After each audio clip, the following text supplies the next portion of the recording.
Ever wondered how survival rates in medical research are calculated? The answer lies in the Kaplan-Meier curve.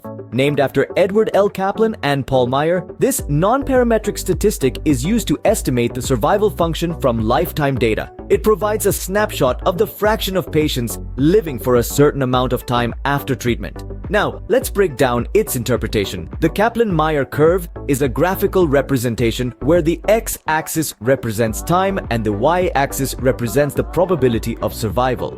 The curve itself, it's a step function constructed by connecting a series of horizontal lines. Each of these lines represents the point at which an event, like death or recurrence of disease, occurs. The curve changes at each event time.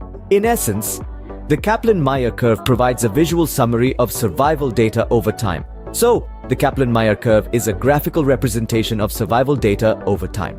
Now, you might wonder, where does the Kaplan-Meier curve find its application? Well, in the realm of medical research, this curve is a real game changer. It's extensively used to compare survival rates of different patient groups or to assess the effectiveness of a treatment. Think of it as a visual storyteller, mapping out survival over time between disparate groups, like patients receiving different treatments or having varying prognostic factors. One of its key features, and a real standout, is its ability to account for censored data. That's when the event of interest hasn't occurred for some subjects by the end of the study. But it's not just about creating visuals. The Kaplan-Meier curve steps up for statistical testing too.